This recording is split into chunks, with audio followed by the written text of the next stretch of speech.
Hello, and thanks for joining us for WorldDenver Talks. Today we're speaking to Monja Wolf. She's the founder of Monyati Initiatives, a global nonprofit that supports communities in need.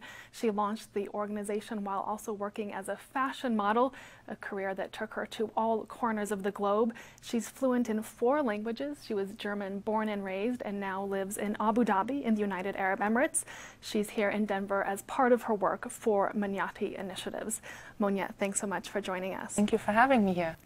You're a supermodel with a social conscience. Is that how you would describe the origin of Monyati Initiatives? So I used to do modeling a couple of years back. I don't do that anymore since about 7 years. Monyati Initiative started in 2009.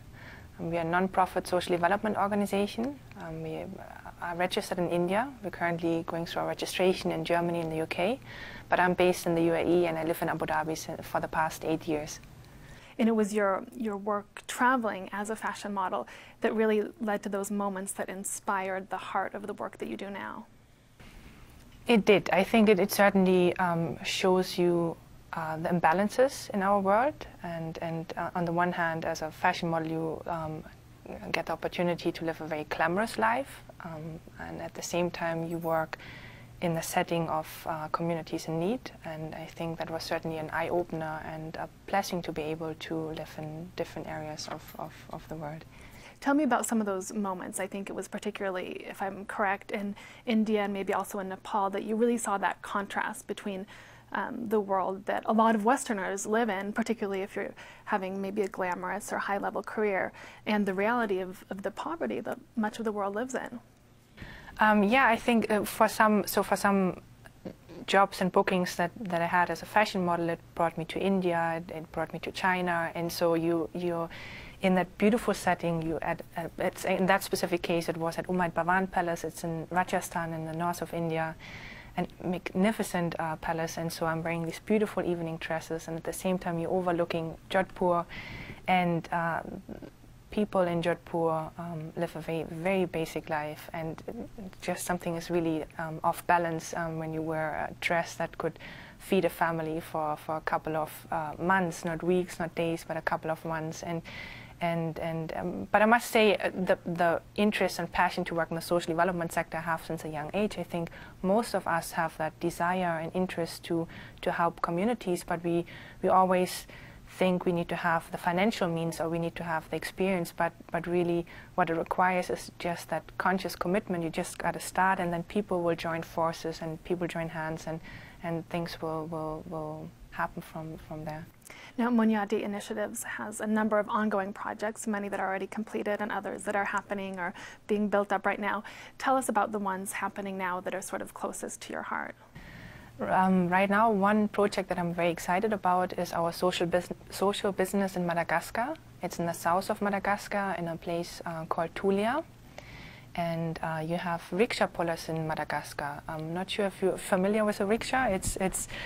They use foot rickshaws, so you basically have a vehicle to transport goods and people, but the rickshaw pullers run on their bare feet to transport the passengers. So our objective was, we had 2 objectives. One objective was to upgrade the current foot rickshaw into bicycle rickshaws to make their work less physically demanding. And on the other hand, as it is in most developing countries, they don't own the vehicle, and it doesn't matter if it's a rickshaw, a tuk-tuk, or a motorbike. They rent it from a patron, and they have to pay that patron a daily fee. And if they own their own rickshaw, they can increase their income for themselves and their family members that run their own small business. So we really wanted to empower those rickshaw pullers. We created a microloan structure, so they pay us a lower daily fee than what they currently pay. And after 312 days, they receive ownership over those rickshaws. The money that we recoup, we use to empower more and more rickshaw pullers in the years to come. So it's a sustainable, long-term initiative that powers rickshaw pullers in Madagascar. So that's a micro loan or micro credit program. And I know that in the past you did work with Yunus, who is the Nobel Peace Prize winner, who's sort of the guru of microloans or microfinancing. What did you learn with him? Tell us a little bit about the time that you spent working beside him. It was incredibly interesting to be able to work with the Crimean organization and Professor Yunus. He's my hero. He was my inspiration. He actually, besides microfinancing, he defined social business. So social enterprise is a broad word, and Professor Yunus defined clearly what is it, what guidelines do you need to fulfill in order to call yourself a social business.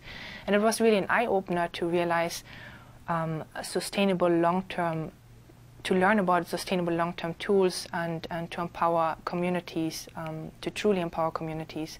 And so my focus at the time was on social business nursing colleges. Shortage of nurses is a huge challenge in Bangladesh, actually in a lot of countries. Even in the Western world. Exactly. And so the way he wanted to address that issue is by creating a college. He's taking daughters from Grameen boroughs. He's taking their daughters and he's educating them at colleges in Bangladesh. He then guarantees employment for them by employing them at the different Grameen clinics throughout Bangladesh, and he guarantees them a minimum salary. And so he's advancing the educational costs, and he knows how they're going to be repaid. So it's a sustainable concept to address that specific issue. Our focus was to develop the proposal for that nursing college. And as part of our stay there, we also visited the current social business he has already established. We visited the microloan borrowers in the villages, and it was super, super interesting.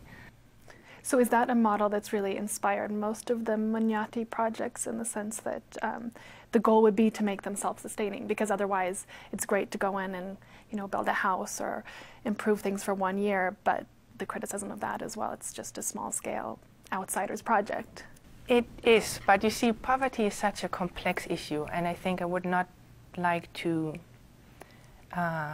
judge any kind of social project or any approach to address poverty. At the moment you might have a community, and right now that person needs food in their stomach, right? So while social business or employment is certainly a long-term solution, poverty is too complex to really say we can only use that specific tool. I think you need to just tackle it from all kind of directions, and so I'd like to refrain from really judging any kind of approach to social to address social issues. And we've provided classrooms, we provided basic care products for orphans, we built water wells. So we have done those kind of basic projects, but obviously we'd like to focus on long-term solutions and create social enterprises to really eliminate those issues. Who really inspires you besides Mohammed Yunus? And this can be famous people. Maybe, you know, you think that Bill Gates is doing a great job, or maybe people who are in the shadows doing the grunt work every day. Who really these days do you say that's a model for the type of work that needs to be done? I think I personally I really feel inspired by Jacqueline Novogratz, the founder of Acumen Fund. I think they do inspirational work, but inspiration can come from comes from so many different people that we meet in the social sector, and that comes from even from the communities. When you travel to the developing countries and you engage with them, and the generosity and content they live with, and they know the solutions to the issues. And I think that's one of the main inspirations for me, is when we have the chance to travel to the developing countries and to meet with the communities and to engage with them and to learn from them. What's your impression of young people today, what their perspective on the world is? And I'm interested particularly in Westerners. Do you think that Westerners maybe are lacking global awareness, or do you think it's the opposite, that the young people really want to get involved in the way that you've done? You don't need a lot of money, you don't need a lot of experience in the social sector. Just start by learning about the community and by engaging with them. And so the youth people that I'm blessed to meet, I feel most of them are caring, and I have a very positive positive experience with their mindset and approach towards social challenges.